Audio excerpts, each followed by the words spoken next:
आप सभी मेरे प्रिय भाई बहनों को सिस्टर ईना की तरफ से जैमसी की इस चैनल गॉड जी लव 333 की तरफ से आप सबको नए साल पे हार्दिक बधाई और शुभकामना देती हूँ। और मैं आज आप लोगों को 3 जनवरी पे आज जो हम बताना चाहते हैं कि हमारे देश की जो सबसे पहली महिला जो थी सावित्री बाई फुले के विषय में एक छोटा सा वीडियोस लेकर आई हूँ। मैं और हमारी टीम के द्वारा हम ये दिखाना चाहते हैं कि हमारे देश में जो सबसे पहली महिला सावित्री बाई फुले ने किस प्रकार से शिक्षा को हमारे देश में महिलाओं के बीच में आने का एक प्रयास किया, कोशिश की और लगन लगाकर उन्होंने प्रयास किया, कोशिश की कि आज हमारी सारी महिलाएं पढ़ लिख करके शिक्षित बने। तो जिसके बारे में कुछ बताना चाहती हूँ और आप लोग देख सकते हैं सावित्री बाई फुले जिनका जन्म 3 जनवरी 1831 में हुआ था। और हम देखते हैं कि वो जो थी वो अपनी 9 साल की उम्र में उनका विवाह हो गया। और उनका जो विवाह हुआ उनके पति जो थे वो जो क्या नाम है 12 साल की उम्र में और इनकी 9 साल की उम्र में शादी हुई जिनका नाम ज्योतिराव फूले था। और हम देखते हैं कि दोनों पति पत्नी ने मिल करके समाज में शिक्षा को कितना अच्छा योगदान दिया। उन्होंने शादी के बाद जाकर अपने ससुराल में उनके पति ने उनका पढ़ाई लिखाई के लिए उनको बहुत ही प्रोत्साहित किया और उन्हें पढ़ा लिखा करके फिर उनका एक मकसद था कि जैसे ज्योतिबाई फुले ने शिक्षा को ग्रहण किया। हालांकि उस समय का माहौल अच्छा नहीं था, कोई भी महिलाएं पढ़ नहीं पाती थी, हर एक महिलाओं को एक पर्दे में रखा जाता था, दबाव में रखा जाता था, उन्हें घर से बाहर निकलने की अनुमति नहीं थी, उनके ऊपर बहुत काफी दबाव होता था परिवारों का, जनों का। और बेटियां अगर पैदा होती थी तो घर में लोग अशुभ मानते थे। लेकिन उस माहौल में कड़े जो संघर्ष करके उन्होंने किस प्रकार से पढ़ाई को ग्रहण किया और ज्योतिबाई फुले ने शिक्षा को प्राप्त करने के बाद जो उनके पति थे उन्होंने ज्योतिराव फुले ने उनको प्रोत्साहित किया कि जैसे एक दिया जला है वैसे क्यों ना हम अपने समाज में हर घर में दिया जलाएं। तो आप ऐसा करें जैसे आपने शिक्षा को पाया, आप भी जाकर समाज की बहन बेटियों को पढ़ाएं और लोग शिक्षित हों। तो उनको बहुत ही सपोर्ट किया और उन्हें उत्साहित किया। और इस करके फिर ज्योतिबाई फुले ने समाज में बाहर निकलना की कोशिश की और जाकर लोगों को, घरों में लोगों को, बेटियों को, बहुओं को, सबको पढ़ने की जब बात करने लगी तो लोग उस समय बहुत काफी लोग विरोध करने लगे। सावित्री बाई फुले के ऊपर लोगों ने गोबर बरसाए, पत्थर फेंके और क्या नाम है बहुत काफी उनपे कीचड़ उछाला। लेकिन उन्होंने उस कीचड़ को, उस गंदगी को, गोबर को उन्होंने अपने ऊपर फूल ही समझा, किसी का विरोध नहीं किया। उन सब चीजों को सहते हुए, संघर्ष करते हुए उन्होंने शिक्षा को एक अच्छा योगदान दिया। उन्होंने शिक्षा को आगे बढ़ाने के लिए जब बाहर निकली तो लोगों के पास जाती, लोग उन्हें बहुत बोलियां बोलते, ताने मारते और वो कभी कभी चिंता होकर घर में आती थी तो जो अपने पति से रोकर बोलती, उन्होंने कहा कोई बात नहीं है, हमें घबराना नहीं है, हमें संघर्ष करना है, हमें मेहनत करना है। आज हमारे साथ बुरा हो रहा है लेकिन एक दिन जब समाज में दिया जल जाएगा ज्ञान का तो अपने आप लोग शिक्षित हो जाएंगे, तो इस चीज को लोग समझेंगे। तो उसके बाद इस शिक्षा के कारण उनके ससुर जी ने पति पत्नी को घर से भी बाहर निकाल दिया, आज हम वीडियो के माध्यम से देखेंगे। लेकिन उन्होंने पीछे मुड़कर नहीं देखा, आगे चलते रहे और उन्होंने पुणे में एक जो विद्यालय का उन्होंने स्थापना की जो महिलाओं का सबसे पहला विद्यालय था और उन्होंने खोला। उसके बाद उन्होंने विधवाओं के विषय में सोचा, जो विधवाओं को जिंदा जला दिया जाता था, उनके बाल मुड़वा दिए जाते थे, उन पर अत्याचार होता था। लेकिन ज्योतिबाई फुले ने उनके लिए एक अच्छा सा सोच रखा कि इन महिलाओं के लिए भी कुछ करें। तो विधवाओं के लिए उन्होंने विधवा आश्रम भी खुलवाया और उनका देखभाल किया और उन्होंने उनके बारे में भी सोचा। महिलाओं को अर्थात समाज में जीने का उन्होंने बहुत काफी कोशिश किया, उनको जीने का अधिकार दिया। हालेलुया। तो मैं देखती हूँ कि आप लोग भी देखते इस वीडियो के माध्यम से। फिर उनका जो क्या नाम है समाज सेवा का काम चलता रहा। उसके बाद उनको जो 10 मार्च और 1897 प्लेग की बीमारी के कारण उनकी निधन भी हो गई। उन्होंने अपने जीवन काल में संघर्ष किया, बहुत कुछ बातों को सुना और दुखों को सहा, लेकिन उन्होंने पीछे मुड़कर नहीं देखा। आज उनकी देन है कि हर एक जात में, हर एक लोगों में आज लड़कियां पढ़ लिख रही हैं और आज समाज में इस जगह पर बैठ रही हैं। आज की लड़कियां जहाज चला रही हैं, ट्रेन चला रही हैं और आज की लड़कियां क्या नाम पायलट बन रही हैं। आज की लड़कियां जो है बड़े बड़े स्थानों पर हैं, वकील हैं, जज हैं, देश में आज हमारे देश भी चला रही हैं। तो ये क्या है, ये सब हमारी ज्योति बाई फुले, सावित्री बाई फुले की देन है। तो आइए हम इस वीडियो के माध्यम से देखेंगे। अगर इस वीडियो में बच्चों के रोल करते समय किसी प्रकार की कोई त्रुटि या कमी हो जाएगी तो आप लोग उस कमी पर आप लोग पर्दा डाल सकते हैं और बता भी सकते हैं। बाकी आपके बच्चे हैं, आप सबको जय श्री की। सावित्री, मैं चाहता हूँ कि तुम भी पढ़ो और शिक्षित बनो, क्योंकि समाज में औरतें पढ़ी लिखी नहीं है। मैं चाहता हूँ कि तुम पढ़ो। कैसे मैं पढ़ूंगी? समाज में पढ़ने का कोई अधिकार नहीं है। सावित्री, तुम पढ़ोगी तब हम लोग इस परंपरा को खत्म कर सकते हैं। ठीक है स्वामी, आपकी जैसी इच्छा।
सावित्री, आप पढ़ ली, मैं बहुत खुश हूँ। जैसे मेरे घर में ज्योति जली है, मैं चाहता हूँ कि समाज में भी जले। क्या आप कहते हैं? मैं समझ नहीं पाई। जैसे आप शिक्षित हुई हैं, मैं चाहता हूँ कि समाज को भी शिक्षित कीजिए।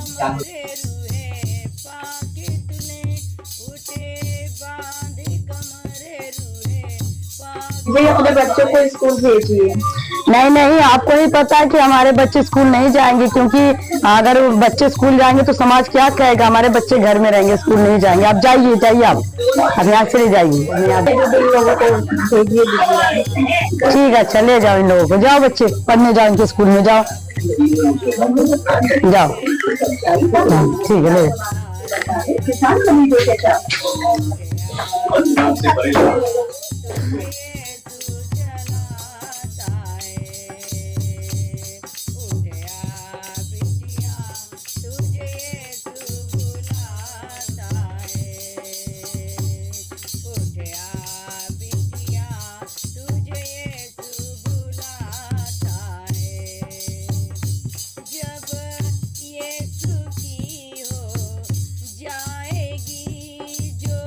ढूंढती है वो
फूले ने किस प्रकार से बेटियों के लिए एक अच्छा सोच रखा समाज में कि हर एक बेटी शिक्षित हो, हर एक बेटी जो है पढ़े लिखे और आगे बढ़े। क्योंकि उस समय जो था बहुत ही संघर्ष किया सावित्री बाई फूले ने, और उस समय समाज में लोगों को, स्त्रियों को खुले रहने की आज्ञा नहीं थी और उनको बहुत काफ़ी दबाव में रखा जाता था। सिर्फ औरतों को घर में खाना बनाने में, काम काज में लोग लगाते थे, लेकिन पढ़ने के लिए उन्हें बाहर निकलने नहीं देते थे। पर पहली महिला जो है सावित्री बाई फूले, वो हमारी पहली महिला जो भारत देश की हमारे, वो उन्होंने क्या किया, शिक्षा को आगे बढ़ाया और समाज में बहुत सुधार लाया और अच्छे स्कूल का उन्होंने जो है कि प्रबंध किया ताकि लोग शिक्षित हो जाएं। और उन्हें बहुत विरोध किया गया सावित्री बाई फूले पर। लोगों ने गोबर फेंका, कीचड़ फेंका और उन पर पत्थर मारे, लेकिन फिर भी उन्होंने कहा कि नहीं, जो लोग मुझ पर गोबर फेंकते हैं, पत्थर फेंकते हैं और मुझ पर कीचड़ उछालते हैं, वो मेरे लिए ऐसा लगता है कि मुझ पर फूल बरसाते हैं। क्योंकि उनके अंदर ज्ञान का दीपक जल चुका था और वो ज्ञान का दीपक हमारे समाज में फैलाना चाहती थी। इसलिए वो प्रभु यीशु मसीह भी हमारे जगत में आए ताकि अंधकार और पाप मिटाया जाए। और ज्ञान का दीपक वचन में लिखा है, अगर तुम सच्चाई को जानोगे, सच्चाई तुम्हें आजाद। ज्ञान के ना होने के कारण प्रजा नाश हो गई। तो ज्ञान दिए और भी कोई बात नहीं, जो आज तुम पर गोबर फेंके हैं, कीचड़ फेंके हैं, वही एक दिन तुम पर फूल बरसाएंगे। क्या बेटा, क्या हो गया? पिताजी आज सावित्री पढ़ा कर आ रही थी तो इनके ऊपर लोगों ने कीचड़ फेंका, गोबर फेंका। अच्छा किया, गोबर कीचड़ नहीं फेंकेंगे तो क्या फूल फेंकेंगे? ये जो खुद गलत करती है, औरतों को बनाए घर में चूल्हा वासन करने के लिए, खुद बाहर जाके जो कि समाज में नाम बेकार कर रही है, इसे कह दो कि ये घर में रहे। मैं लोगों की बातें सुनकर खुद तंग आ गया हूँ। अगर तुम लोगों को यही करना है तो इसे घर से निकाल के लेकर चले जाओ, बाहर चले जाओ। पिताजी मैं अपने लक्ष्य को नहीं भूलूंगा। सावित्री पढ़ाने जाती थी और पढ़ाने जाएगी। चलो सर।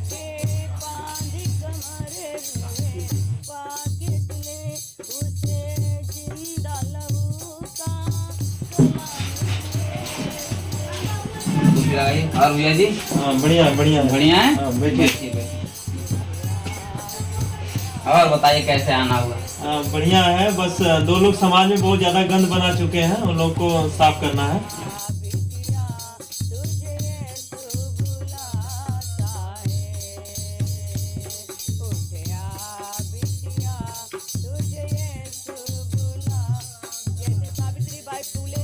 आप हमें मारने आए थे, मार के क्या करेंगे आप लोग? आप हमें मारने आए हैं, हमें मारकर क्या पाएंगे? कुछ भी नहीं। आप पैसे पाए हैं 1000 तो हमें मारेंगे फिर खत्म हो जाएगा, किसी और को मारेंगे तब भी खत्म हो जाएगा, और किसी को मारेंगे पैसे तो खत्म हो जाएगा। इससे अच्छा है कि आप अपने बच्चों का भविष्य बनाएं। हम लोग तो शिक्षा शिक्षित कर रहे हैं समाज को, आप अपने बच्चों को भेजिए, आपके बच्चे भी शिक्षित होंगे। आप लोग क्या करेंगे? हम लोग तो इसलिए पढ़ा रहे हैं बच्चों की ताकि बच्चे आगे पढ़ के शिक्षित हों, पढ़े लिखे कुछ बने। और आप ऐसे हम लोगों को मार देंगे तो वो बच्चे न पढ़ पाएंगे, आप ही लोगों की तरह गुंडा बनेंगे, आपके बच्चे चोर बनेंगे, डाकू बनेंगे। आप चाहते हैं आपके बच्चे चोर डाकू बने? आप यही मार्ग दिखाना चाहते हैं अपने बच्चों को? नहीं, ये भाई साहब बात बहुत अच्छी कह रहे हैं। हाँ सही, अमल करना पड़ेगा। माफ कर दीजिए, हमसे गलती हो गई।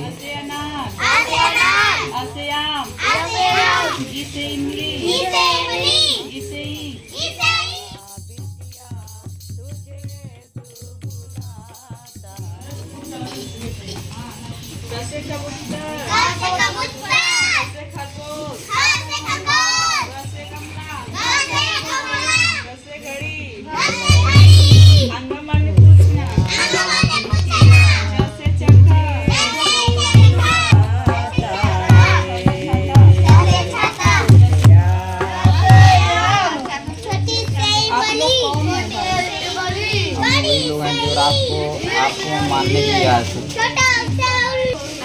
आप लोग यहाँ क्या करने आए? हम लोग भी पढ़ने के लिए आए हैं। हम लोग पढ़ना चाहते हैं, अपने बच्चों की पढ़ाने के लिए आए हैं। तो क्या हम लोग पढ़ाएंगे?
बताइए।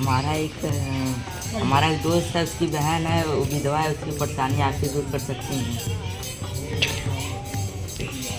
ठीक है, मैं क्या कर सकती हूँ? आप तो उसकी मदद कर सकती हैं। ठीक है।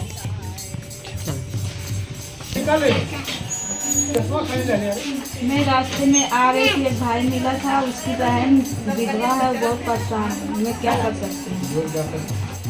हाँ सावित्री, हमने तो विधवाओं के बारे में सोचा ही नहीं। उनको तो बहुत ज़्यादा परेशान किया जाता है, उनके पति मर जाते हैं तो उनको जिंदा जला दिया जाता है, उनका मुंडन करवा दिया जाता है। हमारे पास जो थोड़ी सी जमीन है उसमें हम विधवा आश्रम खोल लेते हैं। ठीक है सानी, उस विधवा को हम लोग अपने पास बुला लेते हैं। ठीक है सानी, आओ बहन हमारे घर चलिए।